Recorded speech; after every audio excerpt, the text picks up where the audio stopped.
약관과 차트를 보는 박수영 손해사동사입니다. 오늘은 여러분이 일상에서 자주 지나가는 간판이라든지 건물, 상가, 주차장 같은 데서 사고가 났을 때 누가 어디까지 어떻게 책임을 지는지에 대해서, 그리고 책임을 덜해주기 위해서 만들어진 보험, 바로 시설 소유자 배상 책임 보험에 대해서 한번 얘기를 해보려고 합니다.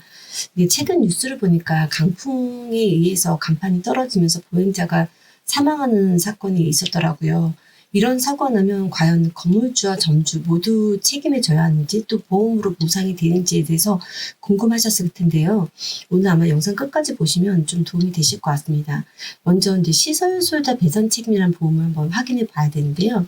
시설 소유자 배상 책임이란 거는 시설의 소유, 관리, 배상 책임 보험인데, 건물이나 상가, 주차장, 놀이시설 같은 시설을 소유하거나 실제로 사용, 관리하는 사람이 그 시설의 하자나 관리 소홀로 제3자에게 피해를 입혀서 법적으로 손해배상 책임을 지는 경우를 말하는데요. 그 배상금을 대신해서 지급해주는 것이 보험담보입니다. 여기서 포인트가 두 가지가 있어요. 시설의 하자나 관리 소홀이 있어야 하고요. 그리고 법적으로 책임이 인정되어야지만 보험금이 지급이 될 수 있습니다. 단순히 그 시설 안에서 사고가 났다고 해서 무조건 보험으로 보상이 되는 것은 아닙니다. 그래서 반드시 법률상 손해배상 책임이라는 전제가 있어야 한다는 거 처음부터 좀 기억을 해 두시고요. 이제 가장 좀 예를 들어서 한번 설명을 해볼게요. 이렇게 강풍이 와서 상가 외벽에 달려있던 간판이 떨어지면서 그 밑에 지나가는 행인이 간판에 맞아 이제 사망하는 사건에 대해서는 이런 경우는 세 가지 질문이 좀 떠올릴 수 있는데요. 이거 천재지변 아니냐? 강풍인데 왜 건물주가 책임을 지냐? 간판은 1층 점포 간판인데 건물주가 책임을 지냐? 점주가 책임을 지냐? 세 번째로는 보험으로 다 보상이 되냐? 요거일 텐데요. 법원과 심의에서는 이렇게 봅니다. 이제 우리나라에서는 매년 강풍이라든지 태풍이 반복되는 나라이거든요.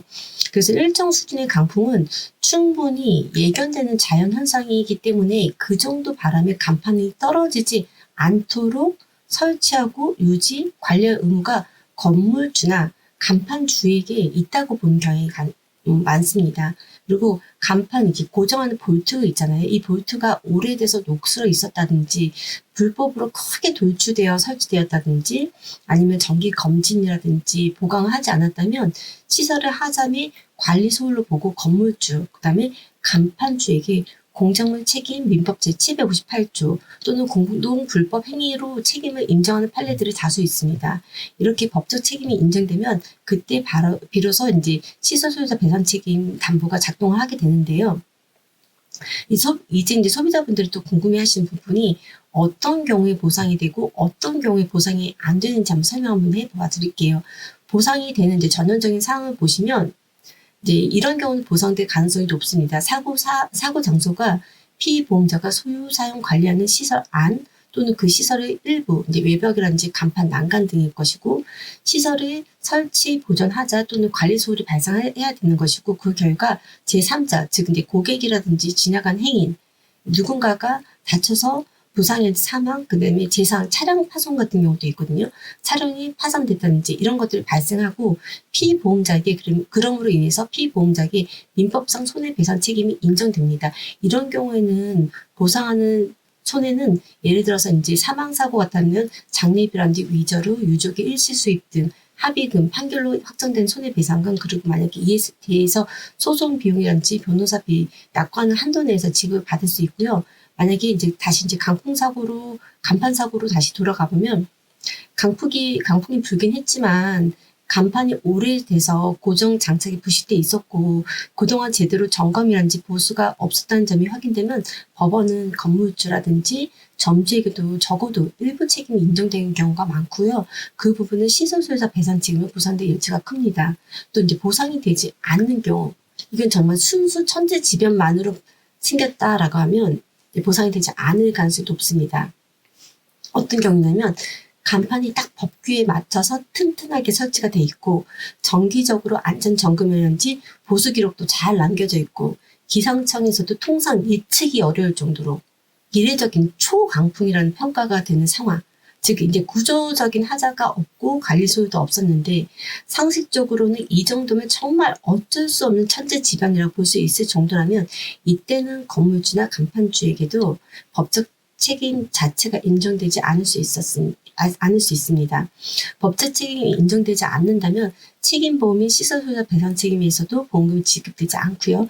그래서 실무에서도 강풍이냐 아니냐가 아니라 예상 가능한 수준의 바람이었냐 그리고 안전조치를 다했냐 이거를 먼저 좀 따지는 겁니다. 그럼 아까 얘기했던 면책 조항들은 이 상황과 어떻게 연결되냐면요. 시설소유자 배상 책임 약관에서는 대략 이런 것은 보상에서 제외가 되는데요. 피보험자 고의로 인한 사고, 고의사고 면책이고요. 자신의 재물손해, 그 다음에 피보험자의 근로자가 업무中입은 손해, 이건 산재라든지 근재 영역이겠죠. 자동차라든지 선박, 항공, 운행으로 인한 손해, 자동차인지 해상, 항공 책임보험 영역이고 이거는 순수한 천재지변으로 인해서 피보험자의 법적 책임이 없는 경우 간판서고에서는 이걸 대입해보면 피보험자가 고의로 간판을 떨어뜨린 게 아닌 이상 그리고 핵심은 법적 책임이 있냐 없느냐인데 강풍이든 태풍이든 그 자연현상 자체는 보험의 면책 사유가 아니라 자연현상과 결합된 시설, 하자, 관리 소홀의 유무가 책임 의무를 따르는 기준입니다. 자, 소비자분들이 자주 또 물어보시는 것 중에 하나는 간판은 점포 간판인데 왜 건물주가 책임이 지냐 이런 질문을 하시거든요. 간판이 건물 외벽에 설치되어 있다면 건물 구조물하고 연결되어 공작물의 일부로 평가될 수 있고 이때는 건물주에게도 일정한 안전관리 의무가 부과될 수 있습니다. 반면 간판의 설치를 실제로 주도한 사람, 디자인이라든지 규격, 위치를 정하고 시공업체를 선정한 사람이 보통 임차인 점주인데요. 그래서 법원에서도 건물주하고 점주를 서로 일정 비율로 나눠서 책임을 인정하는 경우가 많습니다. 그래서 실무에서는 건물주 명의 시설소유자 배상 책임, 임차인 명의 영업배상 또는 이제 시설소유자 배상 책임 이 각각이 가입되어 있는 경우가 많고 실제 사고가 나면 두 보험사 동시에 개입을 해서 비율로 나눠서 부담하는 구조가 빈번하게 나타납니다. 마지막으로 건물주나 그 점포를 운영하시는 분들에게 알리고 싶은 말은 정말 우리 간판이나 이런 태풍이 오기 전에 이런 것들이 제대로 되어 있는지 정기 검진이라든지 점검이라든지 보수, 교체 이런 것들을 좀 기록을 좀 남겨두시고 실제 정말 잘 되어 있는지도 확인해 보실 필요가 있고요. 그리고 각각의 이제 시설소유자 배상 책임 보험이 각각 가입되어 있는지 또 한번 확인해 보시는 게 되게 중요할 것 같습니다. 오늘은 강풍으로 간판이 떨어져서 행인이 사망한 사례를 중심으로 시설소유자 배상 책임 보험이 어떤 건지 어떻게 보상해 주는지 그리고 어떤 경우에는 천재지변으로 보상이 안 될 수 있는지 한번 확인해 봤는데요. 핵심은 두 가지예요. 시설소유자, 시설의 하자라든지 관리소 여부 그리고 그에 따른 법적 책임 여부 이 두 가지가 인정돼야지만 책임보험도 작동한다는 거 오늘은 여기까지입니다.